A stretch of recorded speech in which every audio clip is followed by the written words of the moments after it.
Khenpo, hello, welcome to Göttingen. We feel honored to talk about with you our local religious studies community, sinology and anthropology, very interesting topics. Yesterday we began discussing the relationship between religion and modernity. Here in Europe we have always found a recent phenomenon quite surprising in the Chinese-speaking world. Whether it's Taiwan, Hong Kong or the mainland. Over the past 20 years though, modernization has happened at a rapid and astonishing pace. At the same time, religion has made a comeback. Many people here don't fully understand this phenomenon. So could you explain to us the background of this phenomenon and why it is happening? This phenomenon nowadays, whether in the West or in the East, is quite prominent. Mainly because in the past, people believed if technology advanced and material wealth, people's deep inner needs could truly be satisfied in this way. But by the 20th century, as time went on, it became clear relying solely on the development of material still could not fully resolve the major and persistent issues that exist within people's hearts, especially in my own personal view. In many places where Han culture predominates, especially in Taiwan, Buddhism is currently showing a strong trend of revival and flourishing.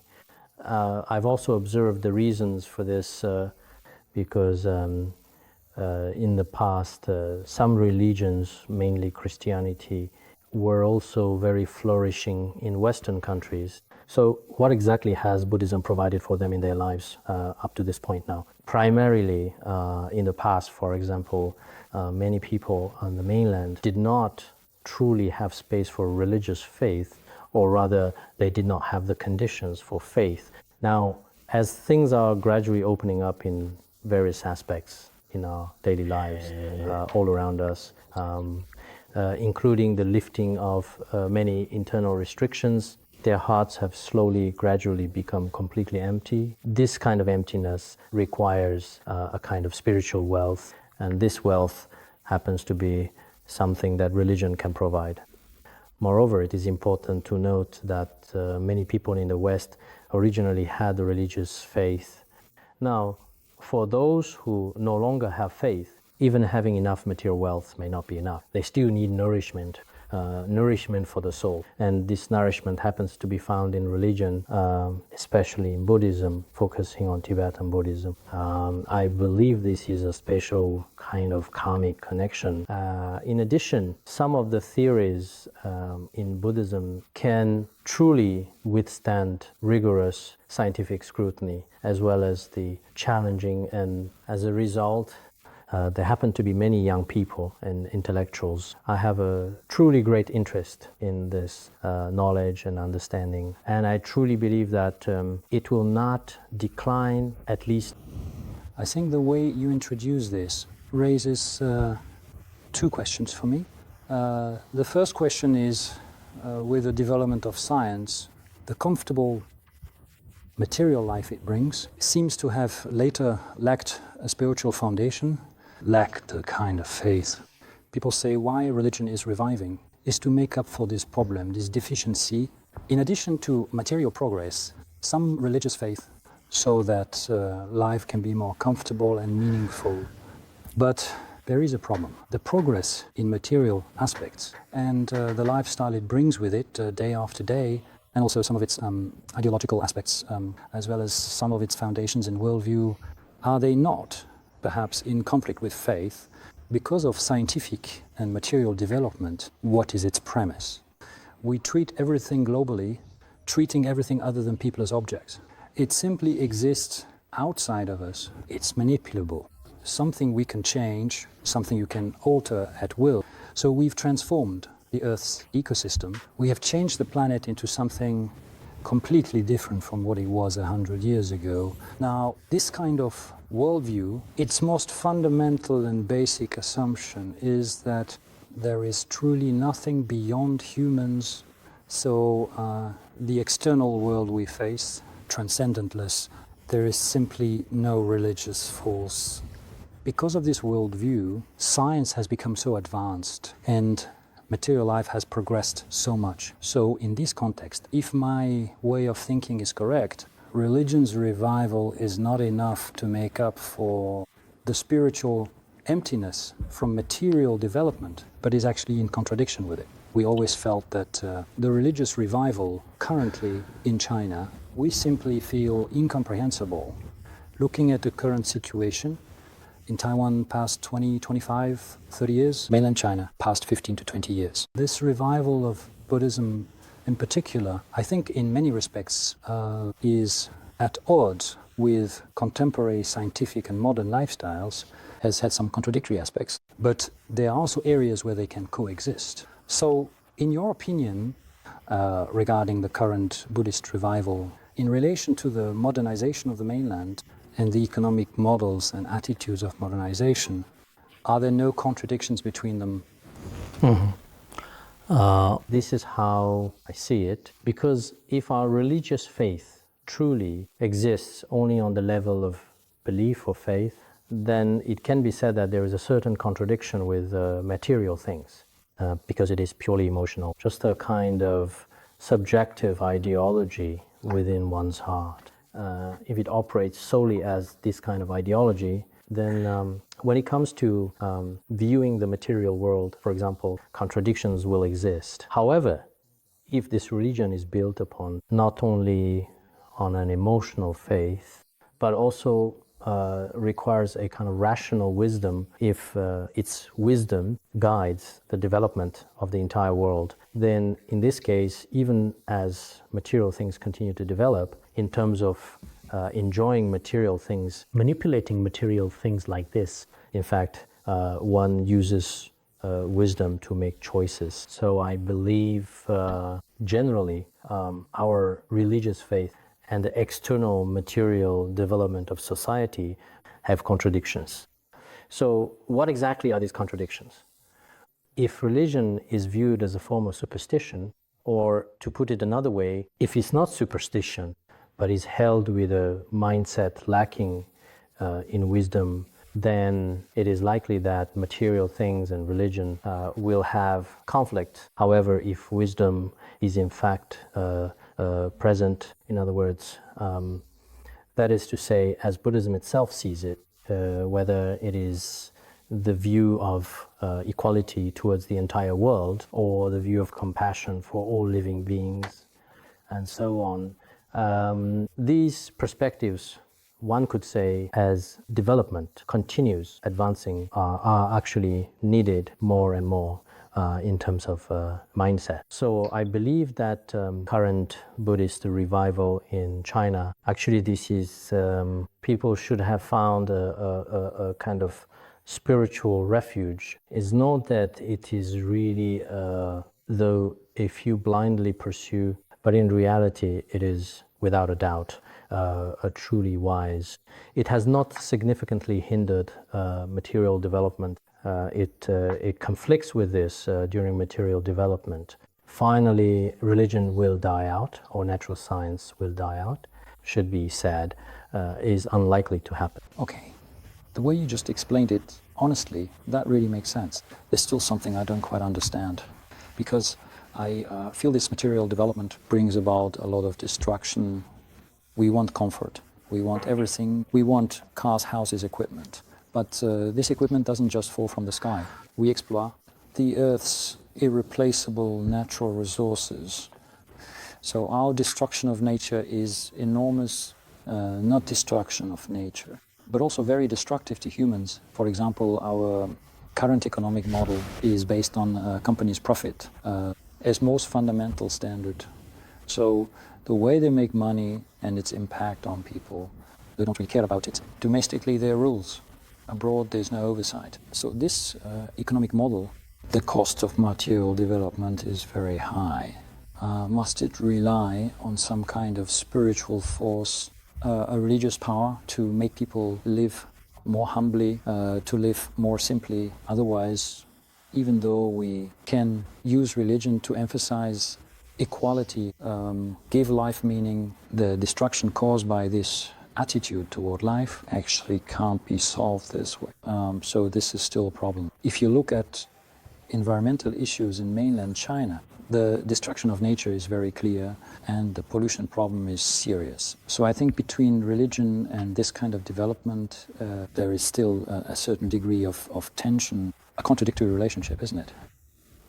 This contradiction is something our religion has always advocated.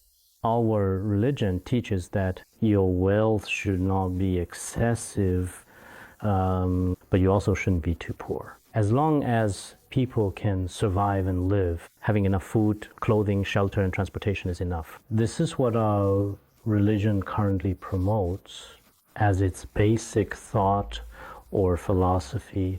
Under this philosophy, there is, of course, a contradiction with scientific development. Right now, environmental destruction is an extremely serious issue, and more people are in reality accumulating all or a large portion of the wealth. Currently, 20% of the world's population are reportedly set to control approximately 80% of the overall wealth in the region. Take the United States, for example. Americans make up 6% of the world's population, but they are in possession of approximately 35% of the world's total wealth. There are cases, if everyone lived like Americans, if all people on the planet lived that way, then it would take more than 5 Earths to provide for everyone. So, as Gandhi once said, this Earth can only truly satisfy the needs of the people living on it, but it cannot truly satisfy the desires of the people on it. I think these principles matches what our religion teaches. They are simply completely identical. So if we don't have a religious faith such as to help control our desires and we blindly pursue scientific development, chasing it with an extremely fanatical mindset, whether it's for ourselves or for Earth and in countries worldwide, it brings tremendous disaster and devastating destruction. So I think this model of blindly pursuing scientific development, we should be able to say for human beings represents a self-destructive tendency for humanity. Therefore, from this perspective, it can be said that some Buddhist viewpoints do not align with the current excessive growth of greed and desire. So in that case, we can return to original question, which is, over the past 20 years, why Buddhism is popular in the Chinese world. What is the reason for the revival? As you mentioned, on one hand, Buddhism can satisfy people's spiritual and inner needs. But as we discussed, Buddhism is actually related to the current lifestyle. There are some contradictions. What do you think? Why Buddhism is reviving in mainland China? Interested in Buddhism, are they aware of these two different aspects?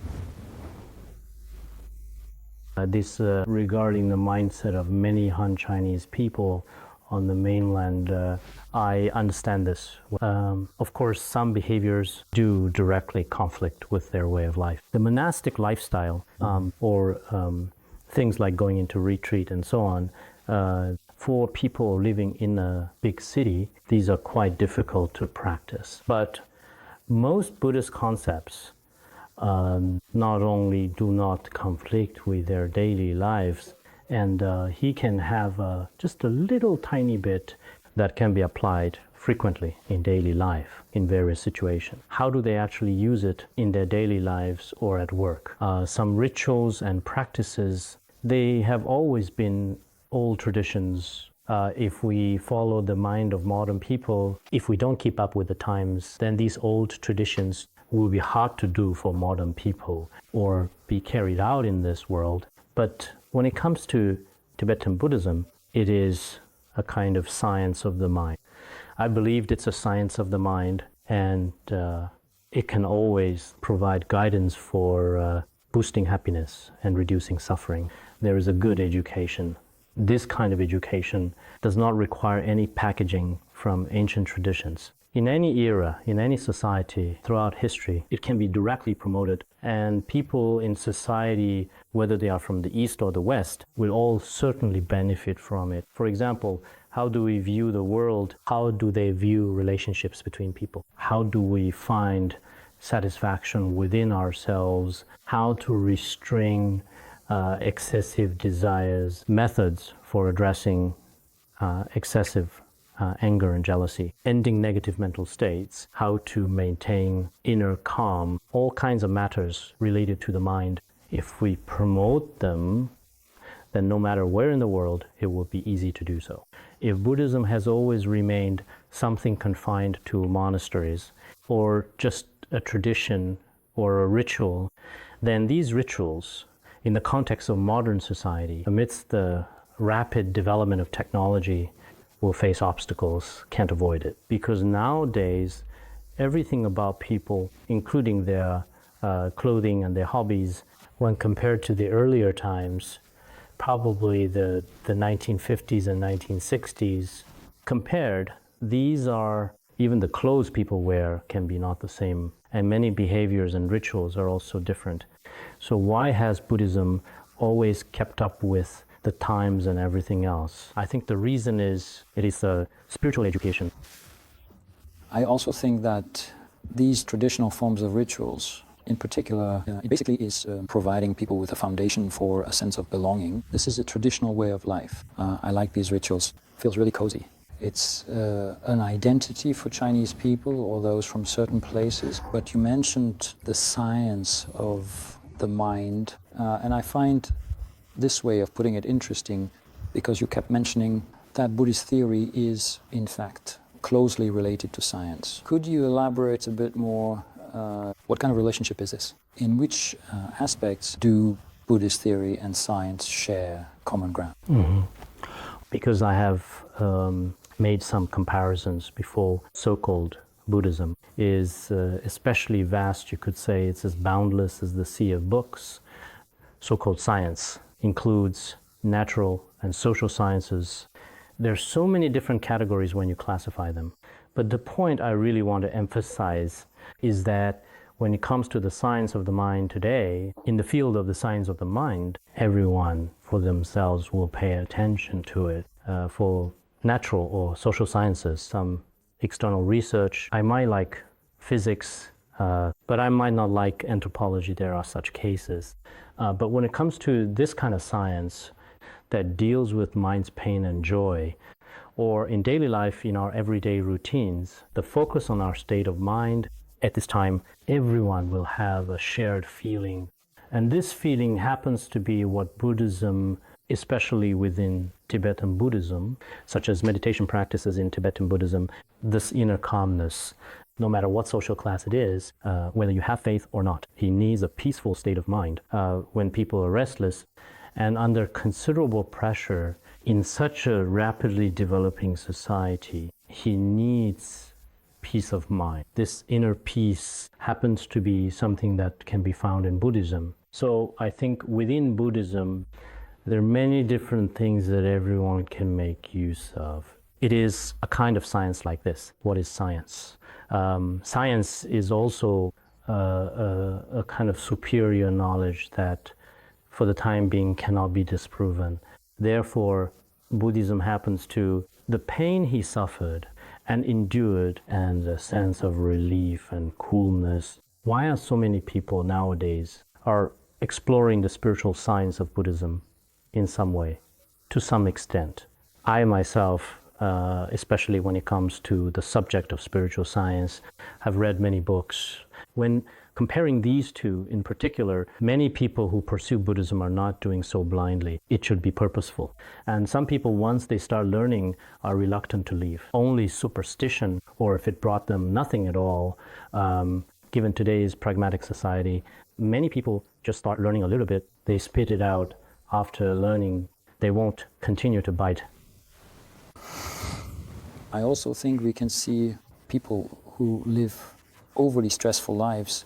Many people quickly can't stand it, and then they seek a way out, find a solution. But precisely because of this background. This will say that when he starts believing in Buddhism is a form of escapism. He can't stand this kind of life, he can't compete. He's not good enough, he's not strong enough. So when faced with failure, he runs away. And where does he manage to escape to? He hides in Buddhism in order to find peace. Many people have such prejudices. People have prejudice. They think it's actually a form of escapism. So how would you actually explain it? How persuade people this attitude isn't escapism, but rather confronting the fundamental problems of life that we all face?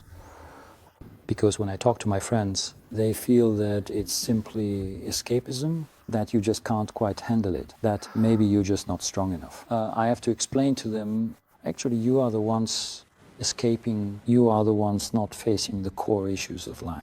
But how can I get them to understand this? I wonder what your thoughts are. Because people's individual mindsets and ways of thinking are all so different. There are all kinds of people, I think back in the 1970s and 80s, quite often many movies and TV shows from the Han regions, these exist. If one studies Buddhism or is a monk, it seemed like a form of escapism. There were movies and TV shows depicting this. But I think that among those who study Buddhism, I admit that there are indeed a few who are escaping. I acknowledge that, yes. But we can't assume at this point studying Buddhism, becoming a monk, and practicing are all forms of escape. Among the people I've met, over 90% of them, they all have different karmic connections. There are many different reasons, both personal and cultural, for entering Buddhism. Each individual's motivation can be unique. So if we approach this with a scientific attitude and assess an issue objectively, we should try to truly understand the other person's mindset as best as we can. If we combine everything together in one statement that is simply unscientific, do I think there are a very small number of people who are escaping? There certainly are some indeed. But this escapism can lead to two outcomes. The person has an escapist mindset, but later, after truly and more deeply and more profoundly understanding some Buddhist teachings, originally is to escape from suffering. But in the end, not only do they no longer need to escape, they even become quite strong themselves. Then they go on to guide many others.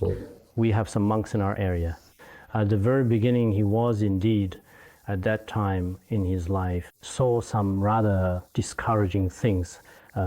It's a kind of escape.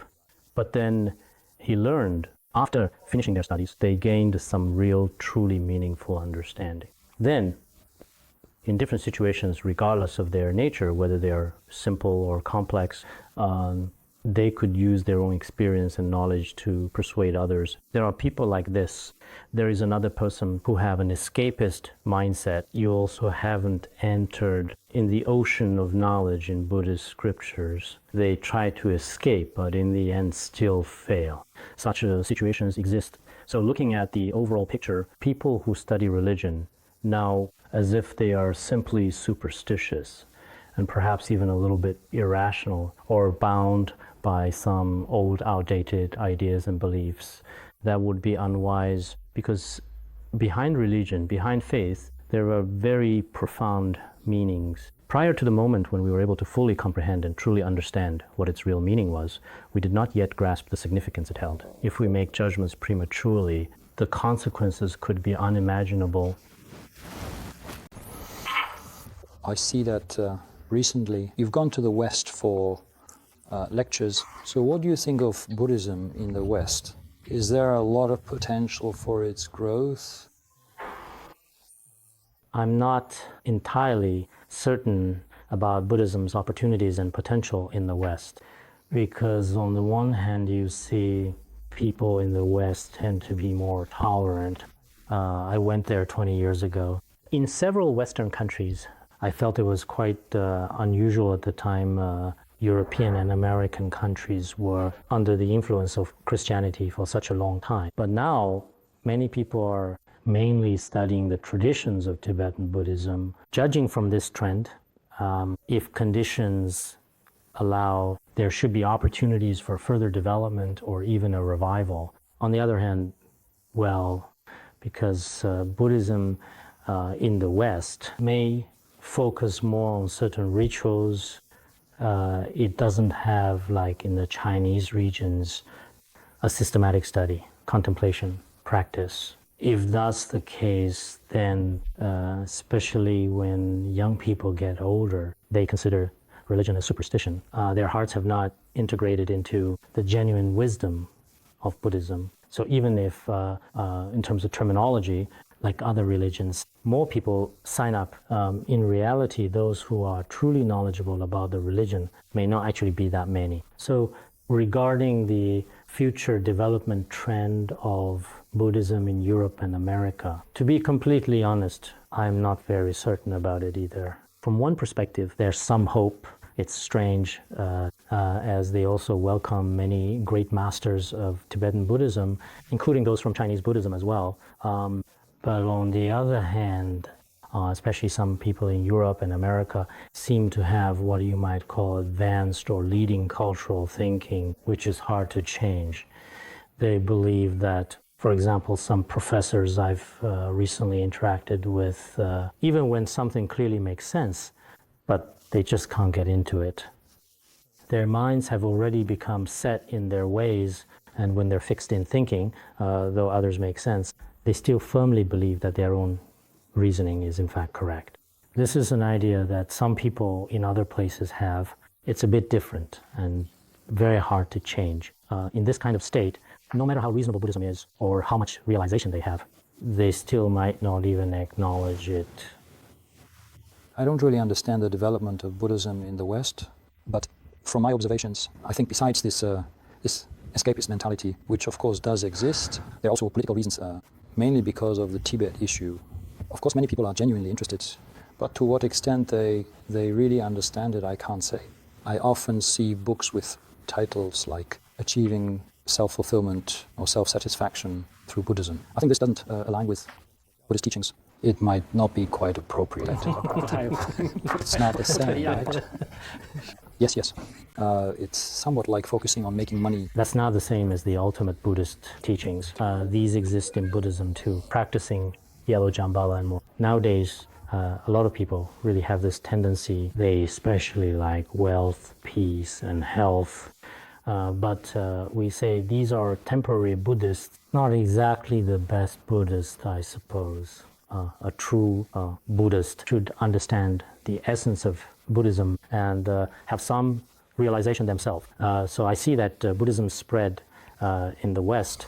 Buddhism spreading west, it needs to overcome prejudices, this escapism and political background, and using Buddhism to fulfill one's own personal dreams or heartfelt desires. This kind of prejudice, unfortunately, still persists even today. We need to find ways to help people here understand more. Let's explore and understand what the fundamental ideas and main principles of Buddhism really are and what they mean. I'm not sure how things are now, but when I was in high school myself, back in those days, our religion classes didn't talk about Buddhism. They talked about Christianity and Islam. When they spoke of Islam, it was through a Christian lens. So back then, religious education was focused on Christianity. I don't know how it is now. Based on my kids' high school experience, the content of their religious studies classes basically doesn't mention Buddhism either. This is probably just another issue that needs to be overcome. Yes.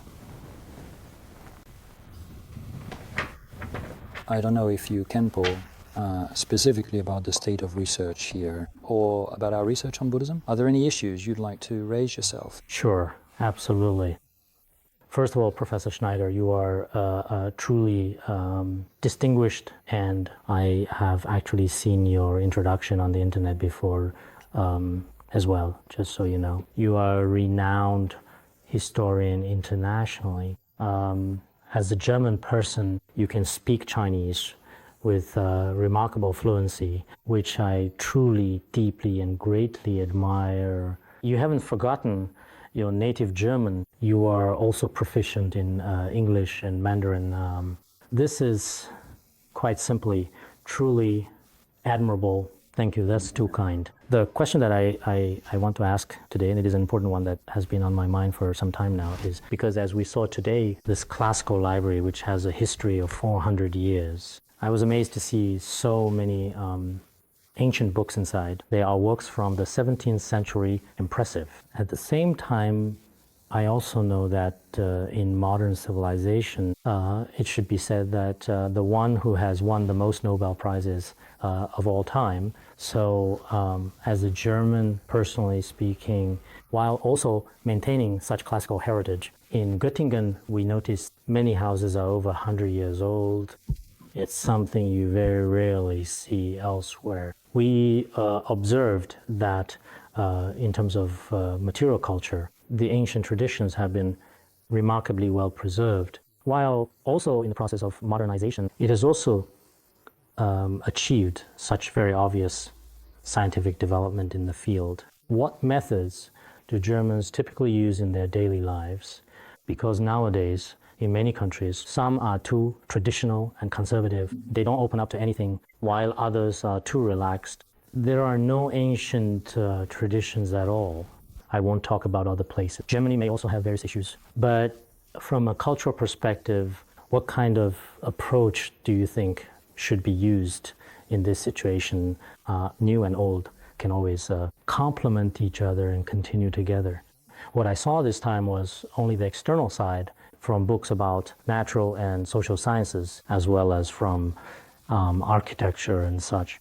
The second question is about the inner traditions of the German people. Do their ancient traditions and the new ideas of today also blend together so well? Those are my two questions. I actually think that Germany hasn't done a very good job of this integration. After the war, basically, there was a notable and significant break in Germany's science and culture. Culturally, today's Germany is very different from before the war.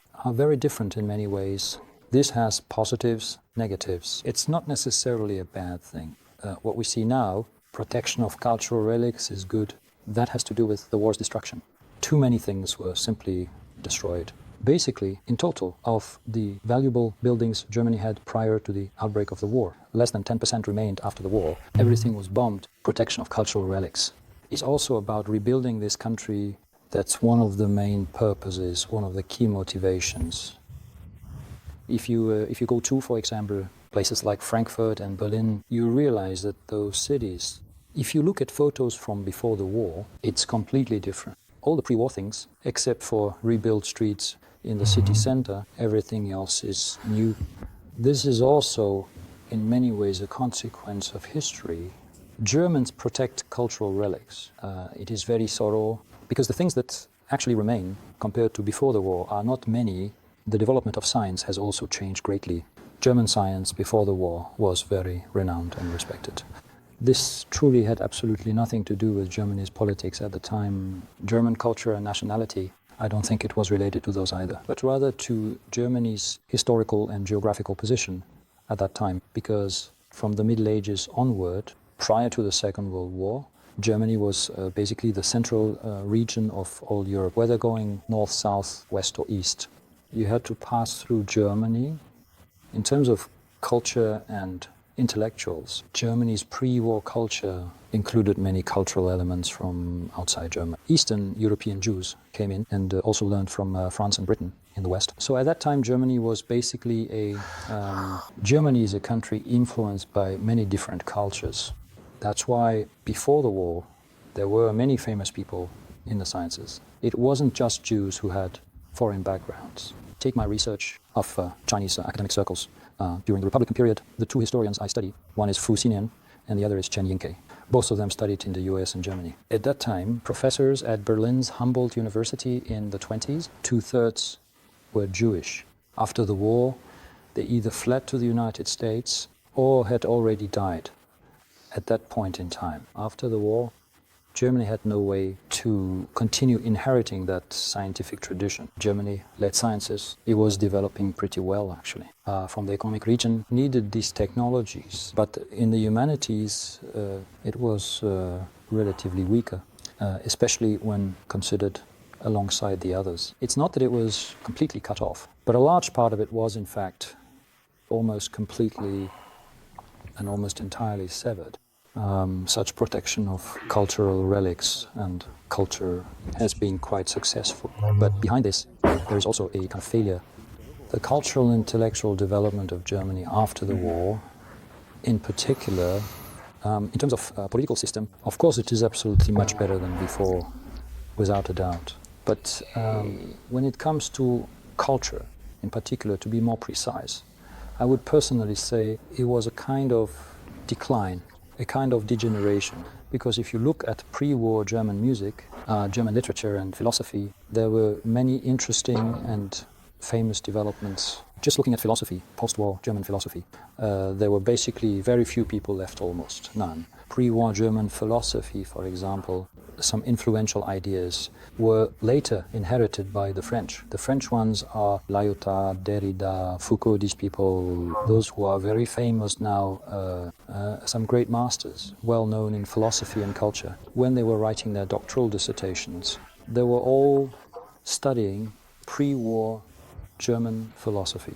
In fact, when it comes to reflecting on modern ways of life, especially in today's fast-paced world, pre-war Germany developed extremely rapidly and extremely well, whether it was the philosophers such as Husserl, Heidegger, or Neo-Kantianism. These schools all had quite a significant influence. But after the war, all of them were cut off, all of them disappeared. The different theories of these schools continued to develop in France after the war.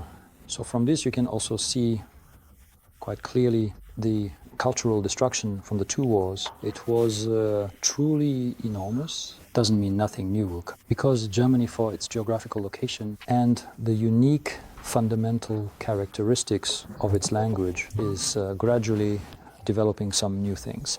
But now, 70 years after the war, it still hasn't reached that point. I still can't see among German philosophers today. There's no sign of a full revival, right? Right. There's no significant new development. Famous post-war philosophers, apart from Gadamer and Habermas, notably, they were educated before the war. After the war, basically, there were none left. You could look at this with a pessimistic attitude, perhaps, if you wanted to. This is really very bad, but that's how it is. Keep working hard, and maybe gradually something new will emerge. Just like mainland China. Destruction in mainland China from 1949 to 79 started before 49. It started with the May 4th movement. This kind of cultural destruction cannot be changed, can't go back to how it was. But if you look at the Chinese-speaking world now, development in the past 20, 30 years, there have been many new developments that are quite encouraging. Germany is the same. It also, in fact, went through decades of destruction. Of course, this destruction is related to modernization, but there are also some historical factors beyond modernization. Of course, if you compare it to the mainland after the Cultural Revolution, or compared to the immediate post-war period, we're actually doing quite well right now. But if you compare it to German culture before the war, it's really not so optimistic. Because Germany today, no matter what, is still primarily focused on the economy. Whatever you do, whether university education, research, or cultural exchange, in many aspects, not all, of course. The final and most important consideration is still, at the end of the day, the economy. This is, in modern life, it's a natural phenomenon, but it's really not a particularly good thing. So now the last point, it's forced modernization, compulsory modernization, and one of the reasons is education. Education in the past 40, 50 years. Education has also taken the path of efficiency. Everything is about efficiency. More students, faster graduation, less money spent. What about the talent that's cultivated is not really considered, it's not considered, but it's not considered very thoroughly. Right. So just this year, we are establishing a new master's program called Modern Sinology. We don't have many students this year, only 2. I think maybe next year we'll have 5, the year after that 7, and the year after that 8. After 5 years we might have over 20, but I think there are only 2, so let's just shut it down. That's not how education should be run at all. At least at the master's level, rarity is valuable. Education is not where you invest today and see profits tomorrow. About profit, this statement is already wrong. You have to put in the time and effort now. Maybe after 20 years you'll see results. This point about today's... Many people have different ideas about fast food. Actually, people's way of thinking is fundamental. Yes, yes, yes. And this problem isn't unique to Germany. Right, it's the same in the Buddhist community. Nowadays, many people become famous very quickly and achieve things. But if you actually want to reach the relatively high level achieved by the ancients, it's not that simple. That's right. And our problem is not just the mindset of education bureaucrats. Our students share the mindset. They enter university and find that learning Chinese is very difficult. There's no way within 2 or 3 years to learn it well quickly. Bachelor's degree, the standard length of study in Germany is 3 years.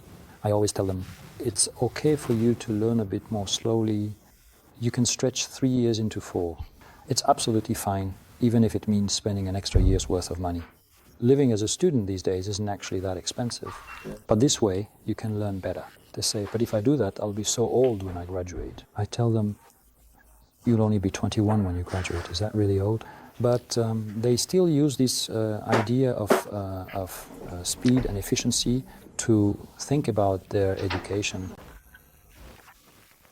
Professor Schneider, when it comes to language, I really admire you for that because you speak Chinese so well. When we talk to Germans or British people, we always need a translator. But now we can just speak Chinese with you directly. For example, here, many young Tibetans can't even speak their own Tibetan language. I think whether it's a country or an ethnic group, not only should one master one's own ethnic group's culture and language, writing, but also to learn the languages of other ethnic groups as well. That is truly very meaningful. I heard that you have also just gone to Peking University and Sichuan University, as well as universities in the Netherlands, and you give lectures in various languages there. That's really quite admirable. But what kind of methods or tips do you use? What kind of techniques to master your languages so well? For people just like us, for example, ethnic minorities globally who abandon their own language and script, thoughts on people like this? I think many people who abandon their own language actually, it's not their own decision. It's simply because of their environment. Honestly, when it comes to ethnic minorities on the mainland, don't get dropping your own language. This exists in Taiwan, among Taiwan's indigenous peoples.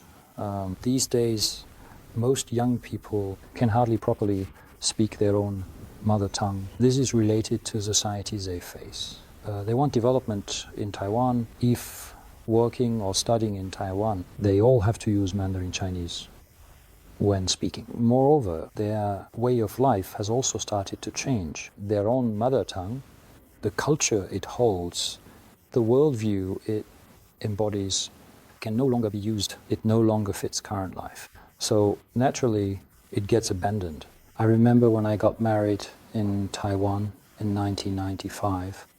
At that time, we attended because, my wife is Taiwanese and she has indigenous ancestry. So in the village where she was born and raised, we attended Rukai Tribe Harvest Festival, an event. They invited many young people from the Rukai tribe to participate in this event. The event included some young people having to climb up a tower. This tower was built out of bamboo poles. The tower wasn't very stable. After they climbed up, when the wind blew, the tower started to sway a bit. The person at the top had a microphone and wanted to say a few words in Rukai. When the wind blew and the tower became unstable, he blurted out in Taiwanese. Scary. So he naturally spoke in Taiwanese. He spoke those words in Rukai, word all ones he had learned. Actually, this mother tongue is no longer his mother tongue. But we shouldn't criticize them for this because it's a completely natural process. It's actually a rather sad process, but it's also a natural one. What I find sad about this is, for one thing, language in many ways is a form of identity, past identity, because identity can change it's okay, you can still live comfortably. What I find most tragic is this. Every language, no matter which one it is, even the English language with all its unique expressions and cultural nuances, can feel like stepping into an entirely different world. Whatever language you use to talk about something, that's just something different. We discussed this book, talk book in German and English. It's a different book, this object. Will change depending on the language we use to talk about it. Language has concepts and different ways of thinking. All are different. So when humanity loses a language, it loses a choice. I think that's really the saddest thing. It's the same for me. As a German, I learned foreign languages. Then the period when I grew up, from 60s Germany to now, an era of internationalization. So naturally, we learn many foreign languages. My mother doesn't speak any foreign languages, at least 5 or 6 of just our generation. I can speak 2 or 3 of them. The other 2 or 3 we can read without any problem. How many languages do you know? 6 types reading. You can read 6 languages? Which ones? German, English, Chinese, Dutch, French, Italian, Japanese, and Latin. But this Latin, Italian, French are similar. From a Chinese perspective, they're really just regional variations of the same language. In essence, you don't need to work particularly hard. It's not a matter of effort. It's the environment you grow in. You still need time. Your parents need to encourage you, but if you don't have that environment, no matter how hard you work, it just really won't happen. So the environment is one key factor. After learning these languages, whether I went abroad to study or to lecture, the most valuable insight that I have personally gained and learned from this experience is that every language represents a unique and distinct, different worldview from others around them, and that's very important. Absolutely. Thank you very much indeed, Professor Schneider. I'm especially happy about this conversation. One last thing I'd like to ask, because ever since I arrived in Göttingen recently, I've had the feeling that there are so many Nobel Prize winners here. Worldwide, Germany is, from what I've seen before, it's the most, especially here in Göttingen in particular as well, including your university. The prestigious University of Göttingen has produced 45 Nobel Prize winners. Among Germans, from what I've read before in different articles and reports, there are more than 200, if you add up immigrants to Canada and the United States, over 200 Germans have won Nobel Prizes. But in other regions and countries, it's very rare. So what I actually want to ask is this, what do you Germans think about the Nobel Committee as an institution? Do you have a different relationship with them? Or is it perhaps that the way you Germans tend to think is just simply on another level? For the whole world, how is it that so many people have been cultivated there? This is something I've always found puzzling. There are really 2 sides to this. One is the historical process as it has developed. There have indeed been many Germans who have won the Nobel Prize, but the Germans who won the Nobel Prize after the war all did their research abroad. This also reflects that after the war there are significant problems with the existing domestic scientific system. Germans winning Nobel, about 80% work in the US, not working here at the moment, right now. This is also a very quite interesting phenomenon. That's the negative side. On the more positive side, I think, actually Germany isn't particularly remarkable in this regard. To put it bluntly, Germans can be very rigid. To put it nicely, they're extremely meticulous. They're especially meticulous and very careful in what they do, and also extremely disciplined, especially in their approach to tasks. Just go for it and don't do more. To put it perhaps a bit harshly, that's called not knowing how to live life. Going from Germany to Italy, you'll see Italy feels more comfortable and relaxed, while Germany is a bit more rigid. This is also an influence of culture. There's a cultural background, but at the same time it's also a result of historical changes. Post-war Germany, compared to pre-war Germany, is just a little bit weaker in this respect. Overall, very good. Thank you. Sonam dei tamse